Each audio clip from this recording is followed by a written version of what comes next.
Bueno, vamos a ir al estudio de la palabra de Dios, el Evangelio de Mateo. Mateo en el capítulo 7.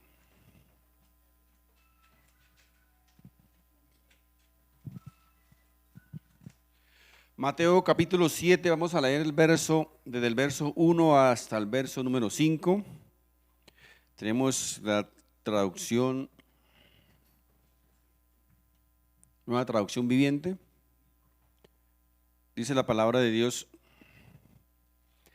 no juzguen a los demás y no serán juzgados. Algunos están pensando, ¿sí ve? No me juzguen.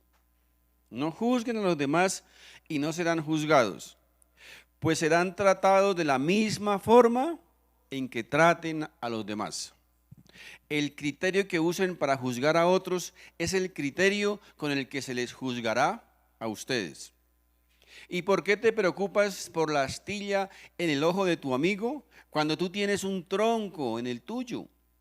¿Cómo puedes pensar en decir a tu amigo, déjame ayudarte a sacar la astilla de tu ojo, cuando tú no puedes ver más allá del tronco que está en tu propio ojo? Hipócrita, primero quita el tronco de tu ojo, después verás lo suficientemente bien para ocuparte de la astilla en el ojo de tu amigo. Amén. Mis hermanos, si existe algo que nos debe traer consuelo, que nos debe alentar, traer tranquilidad, paz y sosiego a nuestra vida, es el saber que Dios es justo. El saber que nuestro Dios, que nuestro Padre eterno es justo, nos debe, repito, traer un consuelo. Sabiendo, repito, que tenemos a un Dios, a un juez eterno, que es perfectamente justo. Miren, cuando a veces nos hierve la sangre de ver tanta injusticia, tanta corrupción, tanta maldad, tantas cosas horribles que vemos que está sucediendo hoy día en el mundo, nos debe alentar, mis hermanos, el saber que todo no está perdido, que hay uno por lo menos que es justo, que es perfectamente justo, porque podemos, repito, confiar con certeza absoluta que Dios, nuestro Dios eterno, es justo y Él un día va a hacer o aplicar su justicia. Debemos descansar, mis hermanos, descansemos en esa verdad de saber que un día Él va a hacer justicia. Las cosas no van a durar así por toda la vida. Mis hermanos, el Hijo de Dios, el creyente, debemos saber que nosotros, que nuestra ciudadanía, que tu ciudadanía como hijo de Dios, como creyente, no es de este mundo. Nuestra ciudadanía es del cielo, ¿verdad? Estamos aquí de paso. Vinimos a este mundo de paso, pero no pertenecemos a este mundo. Y eso nos debe alentar, nos debe confortar, no podemos dejarnos perturbar, confundir, turbar, desalentar por esas cosas que vemos que están sucediendo hoy día en el mundo. Porque, mis hermanos, ténganlo presente, este es un mundo caído, es un mundo pecador, es un mundo lleno de maldad, es un mundo enfermo, un mundo que está agonizando, y es normal que un enfermo pues no responda correctamente, ¿verdad? Miren lo que dice Isaías en el capítulo 24, versos 5 y 6. Dice, la tierra sufre por los pecados de sus habitantes. ¿Somos nosotros los responsables del sufrimiento? Sufre la tierra por causa de sus habitantes. ¿Por qué? Porque han torcido las instrucciones de Dios, han violado sus leyes y quebrantado su pacto eterno. Así que no le echemos la culpa a Dios, al diablo.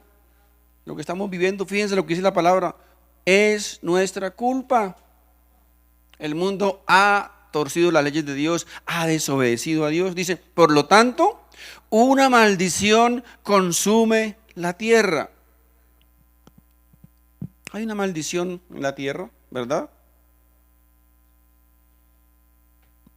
Por eso, nosotros, todos, creyentes y no creyentes, a veces nos enfermamos, ¿cierto? Nos morimos. Hay una maldición. Ni modo. No ha salido la cura para la eterna juventud. Todos nos envejecemos, nos acabamos, nos agotamos, nos desgastamos, es normal. No es nada extraño, es normal. Dice, por lo tanto, una maldición consume la tierra, sus habitantes tienen que pagar el precio por su pecado. Qué buena versión esta, ¿no? El fuego los destruye y solo unos cuantos quedan con vida. Mis hermanos, les decía, el saber que nuestro Dios es justo, eso nos debe ayudar, ¿sabe qué? A ser pacientes con otros. Nos debe ayudar a ser perdonadores, a pasar por alto la falta, a tener misericordia, a no tratar de vengarnos de los demás, los que nos lastiman, nos ofenden, nos hieren. ¿Saben por qué? Porque sabemos que existe un Dios justo, que un día va a dar a cada quien lo merecido. Pero tal vez algunos van a colocar el grito en el cielo. No, pero ¿qué está diciendo este pastor? Si Dios es solo amor, Dios es solo misericordia, solo perdón. Mis hermanos, por supuesto que Dios es amor, que Dios es misericordia, que Dios es perdonador, que Dios es todo y muchas cosas más. Pero están dejando por fuera uno de los atributos más grandes y más importantes de Dios, y es su justicia. Su justicia. Y eso significa, mis hermanos, que Dios también castiga. Algunos piensan que Dios solo castigaba en el antiguo pacto. Allá Dios, este Dios de allá era un Dios bravo, un Dios así como mal geniado, castigador. Pero en el nuevo pacto como que Dios se convirtió, se volvió cristiano y ahora es bueno, es perdonador, es misericordioso, es amoroso. Pero no, mis hermanos, Dios nunca ha cambiado. Dios continúa siendo el mismo ayer, hoy y siempre. El mismo Dios que en la antigüedad castigó tremendamente a su pueblo por desobediente y por rebelde, es el mismo Dios que en el nuevo pacto le quitó la vida a Ananías y a Zafira por mentirle al Espíritu Santo. El mismo Dios que en la antigüedad castigó a María, la hermana de Moisés, con lepra en su cuerpo por murmurar contra su hermano, es el mismo Dios que en el nuevo pacto trajo una enfermedad sobre la vida de Pablo para tratar su altivez y su soberbia. Es, mis hermanos, el mismo Dios. ¿O qué dirán entonces los decretadores de la prosperidad y el pensamiento positivo y la confesión de fe? No es que al pueblo en la antigüedad le faltó fe. Mis amigos, si es por fe, a todos nos falta fe. No es que a María le faltó decretar sanidad. Es que a Pablo le faltó declarar Isaías 53. O a Pablo le faltó hablarle a la enfermedad, porque ahora es una nueva doctrina. Hay que hablarle a la enfermedad para que se vaya de nuestra vida. Mis hermanos, todas estas cosas no son más que tonterías y manipulaciones y textos sacados de su contexto, porque eso no dice la Biblia. Todo esto se lo inventaron la moderna pero falsa doctrina de la prosperidad, del pensamiento positivo, la confesión de fe. Esto, repito, estas tonterías no existían en la antigüedad, ni los apóstoles, ni los primeros cristianos, ni la iglesia primitiva enseñaban o practicaban estas tonterías. No existe un solo texto bíblico que apruebe todas estas sandeces que vemos hoy día por las redes y en muchos lugares. No existía, repito, mis hermanos, nada de eso. Miren, tenga la absoluta certeza que si hace 40 o 50 años alguien se hubiese levantado con todas estas cosas, con esas tonterías, hubiese sido tratado como un loco. Porque eso no existía. Eso es moderno, eso es nuevo. Volviendo a nuestro tema central, dice, el saber que tenemos un Dios justo, eso, mis hermanos, eso nos debe ayudar a llevar, a buscar la santidad cada día, agradar a Dios cada día. Miren, cuando aquí miramos el texto original que leímos, nos vamos a dar cuenta que inicia con unas palabras que han sido muy manipuladas o mal interpretadas por muchos. Fíjense, no juzguen a los demás y no serán juzgados. Este texto yo sé que le agrada a muchos. No me juzgue. ¿Por qué viene a juzgarme usted? ¿Cierto? Pero mis hermanos, este texto generalmente se usa hoy día ¿para qué? Para tratar de justificar que todo vale, que todo es lícito. No juzgues tal doctrina. No juzgues tal enseñanza, no juzgues tal falso maestro, no juzgues tal práctica, no juzgues tal enseñanza. No juzgues nada. Como quien dice, cada quien haga, diga, enseñe, practique lo que quiera. Porque, no hay que juzgar a nadie. Esto, mis hermanos, no es más que el resultado de una moderna sociedad sumida en el relativismo absoluto, donde todo es normal. Pero ¿qué tiene de malo si es normal? Todo el mundo lo hace, todo es lícito. No hay que decir nada, porque no hay que juzgar. Entonces, mis hermanos, si esto fuese verdad, si no existe el bien o el mal, si no existe lo correcto, lo incorrecto, si no existe lo santo ni lo profano, entonces ¿cómo hacemos los cristianos para predicar los principios morales de Dios? Porque no podemos juzgar nada.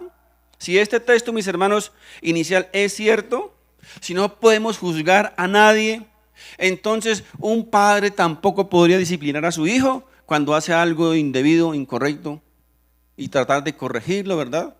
Un policía, mis hermanos, no podría capturar un bandido cuando comete un delito.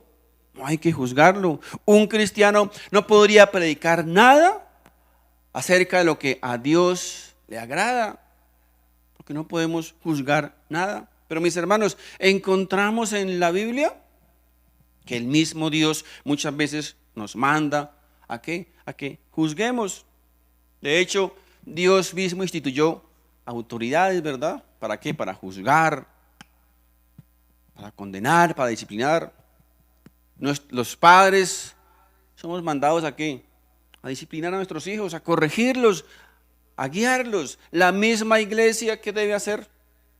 Disciplinar, corregir a través de la disciplina muchas veces, ¿verdad?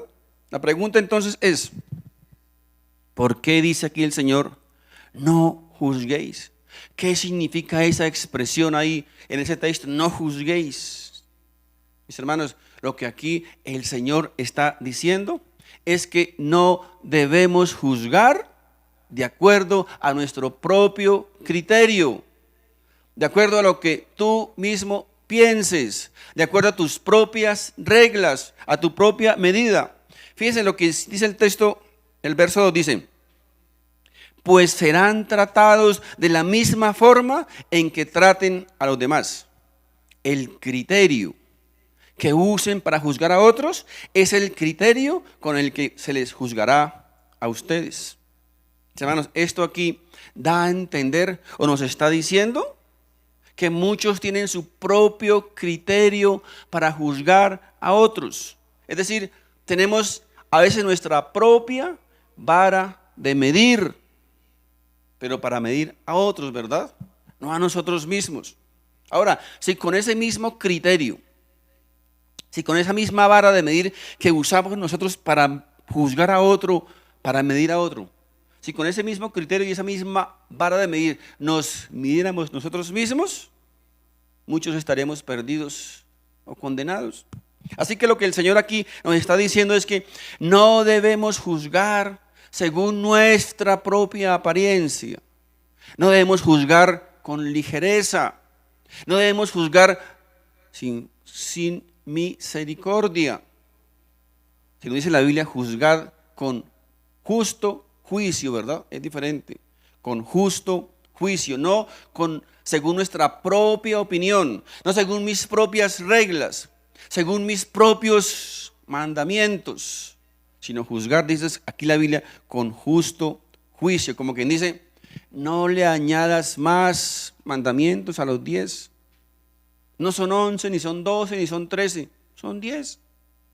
No le añadas más cosas. No te erijas o te levantes como justo juez por sobre todos los demás. Es decir, no trates de ocupar la silla de Dios. Él es el justo juicio. Dice el texto muy bien, o lo que el Señor aquí nos quiere decir también es, o les decía a los apóstoles, vosotros no sois como los fariseos. Ellos, los fariseos, tenían esa mala costumbre de juzgar a los demás por cosas que ellos mismos estaban haciendo. Debemos dejar la ambición presuntuosa de tratar de ocupar la silla de Dios como juez eterno del universo. Esta, repito mis hermanos, era una actitud propia de los fariseos, de sentirse superiores, de sentirse más santos que los demás, y eso entonces les daba a ellos la autoridad para mirar a los demás por encima del hombro y sentirse, repito, mejores que ellos, más santos que ellos. Los fariseos, mis hermanos, tenían la costumbre de ser muy duros con el pecado, pero con el pecado de otros, ¿verdad? Y ser muy blandos con sus propios pecados. Pero lo que el Señor nos enseña es que nosotros debemos ser duros con nuestro propio pecado y blandos con el pecado de los demás. Los cristianos, mis hermanos, no debemos ir por el mundo señalando con nuestro dedo acusador a todo el mundo. Más bien los cristianos deberíamos ser como el publicano, ir golpeando nuestro corazón y diciendo, Señor, sé propicio a mí, que soy pecador. Es lo que el Señor no quiere aquí enseñarnos. Fíjense que para explicar este texto, el Señor usa a partir del verso 3 una figura literaria o una metáfora.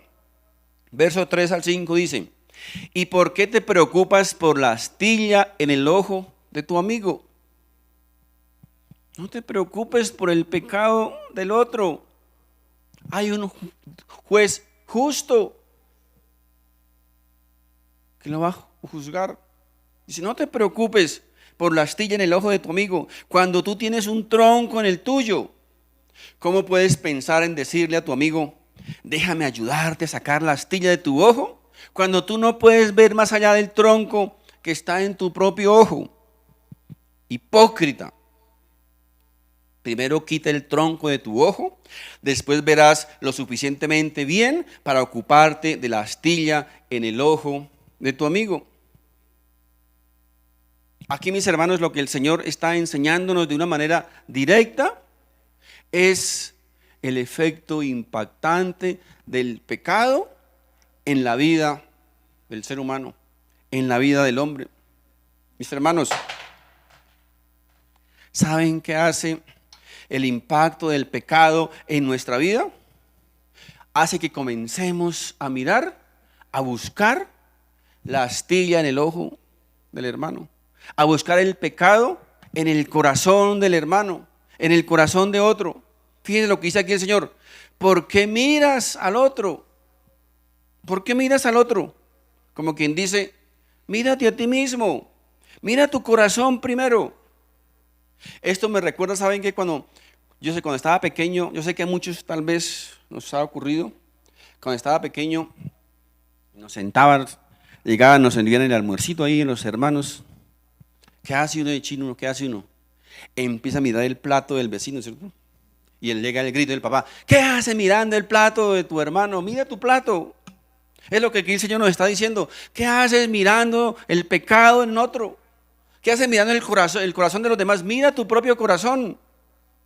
Mis hermanos, yo sé que con nuestro propio corazón es más que suficiente.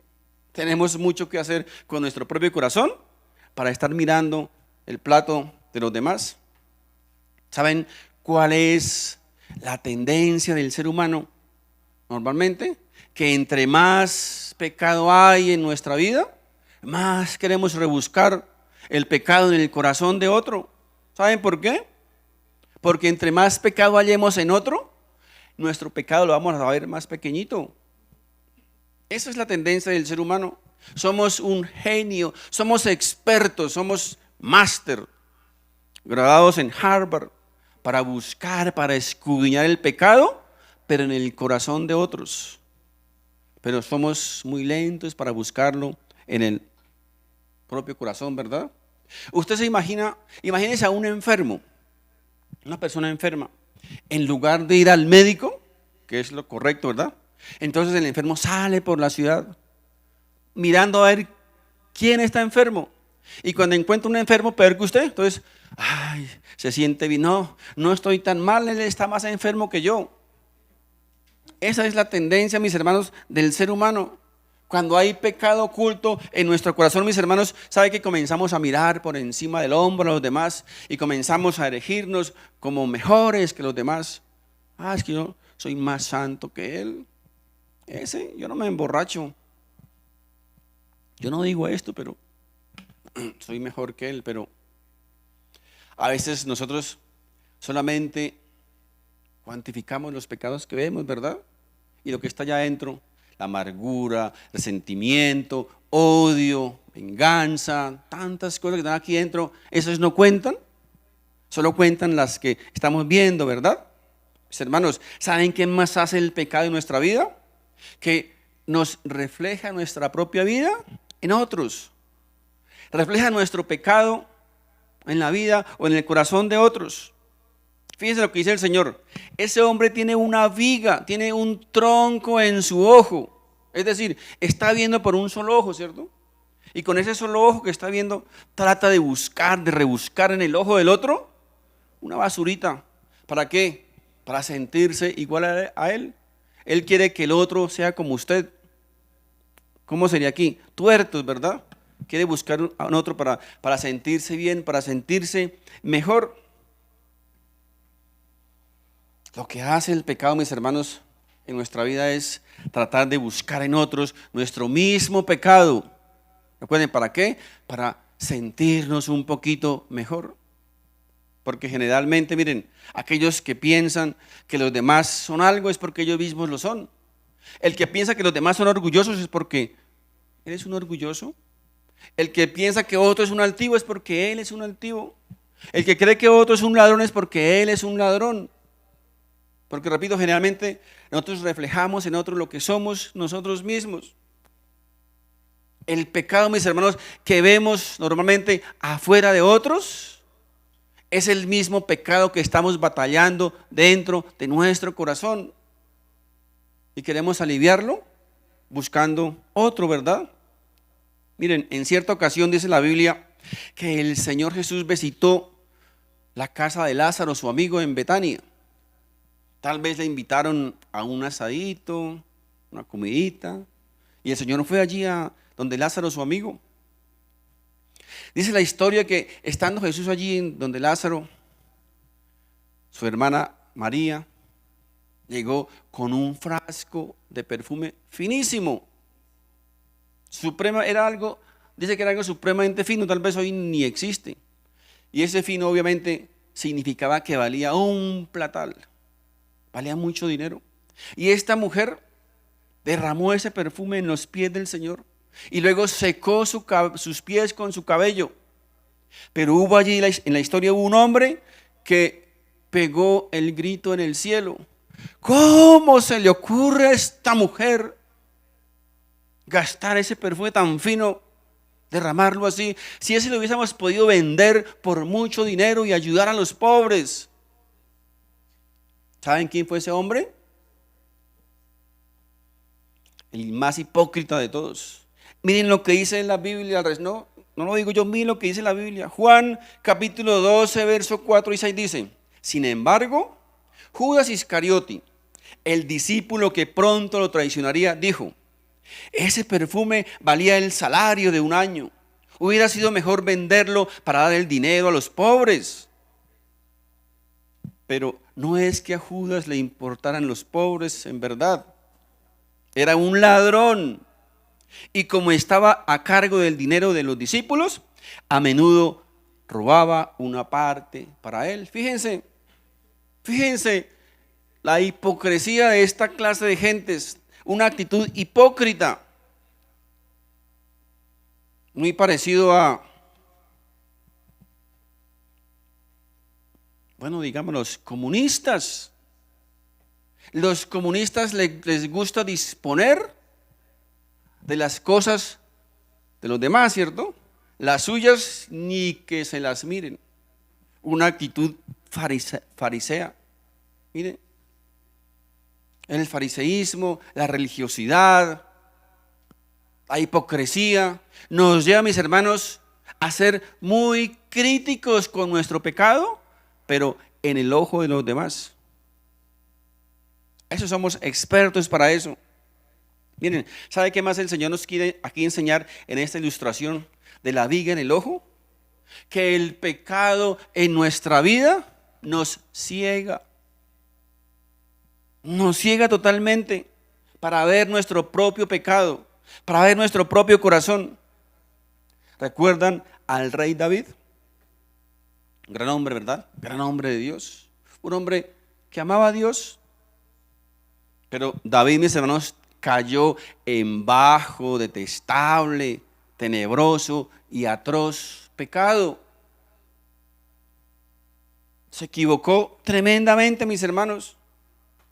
David adulteró y luego mandó matar al esposo de esa mujer. ¿Y saben qué? David continuó como si nada. Continuó siendo el rey. Se hizo el tonto como por un año, según las escrituras. Ahora, ¿ustedes creen que Dios iba a permitir que eso continuara así? Dios envió al profeta Natán. ¿Para qué? Para confrontar a David, para juzgarlo. ¿Saben qué dijo David? ¿Pero qué le pasa a usted, Natán? ¿Cómo viene a juzgar al rey, al ungido del Señor? ¿Eso dijo? No, ¿cierto? David era un hombre que amaba a Dios, era un verdadero cristiano. Y él supo reconocer su pecado y corregirlo. Eso, mis hermanos, hace un verdadero cristiano. Cuando es confrontado, cuando es reprendido, ¿qué hace? Reconoce su pecado y lo corrige. Pero el falso cristiano, ¿sabe qué hace? Cuando es reprendido, cuando es confrontado, se pone bravo, se disgusta, se va de la iglesia. Esta iglesia le falta amor, ahí no hay amor. Pero, mis hermanos, David no hizo eso. David se arrepintió, reconoció su pecado y lo corrigió. Y por eso encontramos a David en las páginas de la Biblia escribiendo muchísimas historias, ¿verdad? Fíjense lo que el Señor hizo con David. Y fíjense lo que David hizo. Es una historia tremenda. Pónganle cuidado. Segunda de Samuel, capítulo 12, verso 1 al 9 dice: por lo tanto, el Señor envió al profeta Natán para que le contara a David la siguiente historia. Entonces llegó el profeta Natán donde David, ¿cierto?, a confrontarlo. Y él no fue directamente a decirle: usted hizo esto y esto y esto, sino que David le contó una parábola. ¿Para qué? Para que a ver si David reaccionaba, ¿verdad? Porque se estaba haciendo el tonto. Entonces Natán le cuenta lo siguiente: había dos hombres en cierta ciudad. Uno era rico y el otro era pobre. El hombre rico poseía muchas ovejas y ganado en cantidad. El pobre no tenía nada, solo una pequeña oveja que había comprado. Él crió esa ovejita, la cual creció junto con sus hijos. La ovejita comía del mismo plato del dueño y bebía de su vaso, y él la acunaba como a una hija. Tremendo, ¿no? Cierto día, llegó una visita a la casa del hombre rico. Pero en lugar de matar un animal de su propio rebaño o de su propia manada, tomó la ovejita del hombre pobre, la mató y la preparó para su invitado. Entonces David, quien había adulterado, quien había matado a un hombre, se puso furioso, ¿cierto? Se puso furioso. Tan cierto como que el Señor vive, juro, cualquier hombre que haga semejante cosa merece la muerte. Debe reparar el daño dándole al hombre pobre 4 ovejas por la que le robó y por haber tenido compasión. Entonces Natán le dijo a David, tal vez, usted se imagina la cara de Natán, David, tú eres ese hombre. El Señor Dios de Israel dice, yo te ungí rey de Israel y te libré del poder de Saúl. Te di la casa de tu amo, sus esposas y los reinos de Israel y Judá. Y si eso no hubiera sido suficiente, le habría dado más, mucho más. ¿Por qué entonces despreciaste la palabra del Señor e hiciste este acto tan horrible? Pues mataste a Urías, el hitita, con la espada de los amonitas y le robaste a su esposa. Qué tremendo, ¿verdad? Qué tremenda confrontación, mis hermanos. Fíjense que esto nos enseña que es más fácil para nosotros reconocer la injusticia en otros que en mi propio corazón. Las personas en su naturaleza humana tratamos de encubrir el pecado. Somos expertos en tratar de esconder nuestro pecado, ¿verdad? Pero mis hermanos, la palabra de Dios se encarga de descubrir ese pecado. La Biblia dice, lo que tú haces en secreto, yo lo revelaré en público.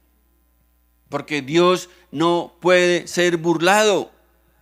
No tratemos de burlarnos de Dios. La palabra de Dios se encarga de derribar esas barreras que las personas construyen a su alrededor, penetrando hasta lo más profundo de nuestro corazón. Es increíble, mis hermanos, de qué manera nuestro propio pecado nos ciega y nos lleva a minimizar o a ignorar nuestro propio pecado y a maximizar el pecado de los demás. Eso hace el pecado en nuestra vida. Por eso el Señor aquí termina diciendo, hipócrita, hipócrita. Ahora, ¿por qué hipócrita? ¿Saben por qué? Porque estás aparentando lo que no eres. Porque te estás erigiendo o levantando como un parangón de la excelencia y la santidad, cuando tu propia vida está igual o peor que la del otro. Eso es hipocresía. Aquí la enseñanza del Señor es, arregla primero tu propio ojo. Sana primero tu propio ojo. Sana tu corazón. Limpia tu pecado primero para que puedas ver mejor y puedas arreglar el ojo de tu hermano. Mis hermanos, solo cuando nos enfrentamos a la fealdad y a la maldad de nuestro propio pecado y experimentamos la gracia y la misericordia de Dios en nuestra vida, estaremos listos para ayudar a otro, para tener misericordia con otro, para brindar nuestra ayuda al hermano. Solo después de eso, mis hermanos. Ahora, esta no es una acción derrotista ni pasiva. En la vida del cristiano, mis hermanos, en la vida del creyente no hay lugar para el derrotismo, para la pasividad, para la pereza, para el desánimo. No, Dios le dijo a Josué, esfuérzate y sé valiente, ¿recuerdan? Esfuérzate y sé valiente. El Señor aquí no nos dice solamente, saca tu tronco y vete a tu casa tranquilo a descansar. Ya es suficiente, ya limpiaste tu ojo. No, Él no está diciendo eso. Dice, saca tu tronco primero. Limpia tu ojo primero para que así puedas ver mejor y poder ayudar a limpiar el ojo de tu hermano. Limpia tu corazón primero. Ponte en paz con Dios. Arregla tus cosas con Dios para que estés listo para ayudar a otro. Es lo que aquí el Señor nos está diciendo. Hermanos, la vida espiritual es una constante batalla. Estamos en guerra constantemente, no estamos aquí en picnic. Y la exhortación del Señor Jesucristo aquí es para todos. Así que padres, esposos, esposas, líderes, pastores, saquemos el tronco de nuestro ojo para que podamos nosotros limpiar el ojo de las personitas que Dios ha colocado bajo nuestro cuidado. No trates, amigo, no trates o no intentes limpiar el ojo ajeno sin haber limpiado primero tu propio ojo. Es lo que el Señor hoy nos quiere enseñar. Amén. Hermanos, Dios les bendiga. Quiero invitar al grupo para que terminemos con este cántico, por favor. Padre Santo, en el nombre de Jesús, bendito Dios. Te damos primeramente las gracias, como siempre, Señor. Gracias por tu bendita palabra, Señor. Gracias, Padre Santo, por esta lámpara, esta luz que tú colocas para alumbrar, para guiar, para dirigir nuestro caminar. Gracias, bendito Dios, porque tu palabra es ese alimento que llega a nuestro espíritu, que nos fortalece, que nos alienta, que nos anima, que nos aconseja, pero también que nos exhorta para seguir adelante, bendito Dios. Gracias, Padre Santo. Gracias, bendito Dios, por tu consejo. Gracias por tu palabra, Señor. Bendito Dios, hoy, Señor, te pedimos perdón, Padre Santo, porque muchas veces hemos tratado de ocultar, de minimizar nuestro pecado, buscándolo en el corazón de nuestro hermano. Padre Santo, ayúdanos, bendito Dios, a ocuparnos primeramente, Señor, de nuestro corazón. Ayúdanos a ocuparnos primeramente en limpiar nuestro ojo, en sanar nuestro corazón,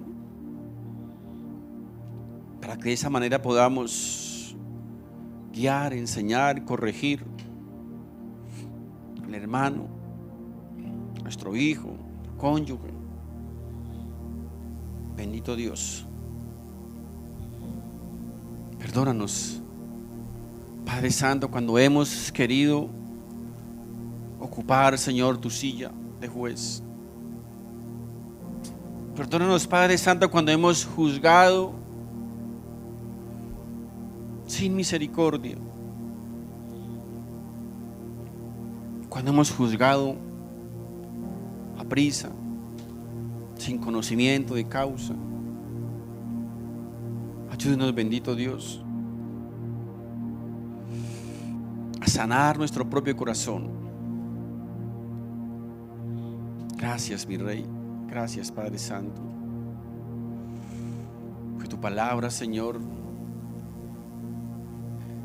es viva, tu palabra es eficaz. Tu palabra, Señor, nos alienta, nos ayuda, nos anima, nos levanta. Ayúdanos, Padre Santo, también a dedicarle al estudio de tu palabra, a la meditación de tu palabra, el tiempo, Señor, que sea necesario para poder aprender cada día más de ti, Señor. Gracias, mi Rey. Tú eres el único digno de toda nuestra adoración, de toda nuestra gloria, de toda nuestra honra, porque solo tú eres el Rey justo del universo. A ti, Señor, sea toda nuestra honra y nuestra gloria. Amén y amén. Si este mensaje ha sido de bendición para tu vida, te invito para que te suscribas a este canal, compartas este video con tus familiares y amigos y así juntos podamos llevar la palabra de Dios. Si vives en Bogotá, te invito a nuestras reuniones presenciales todos los domingos a las 11 de la mañana en la dirección que aparece en pantalla. Dios te bendiga.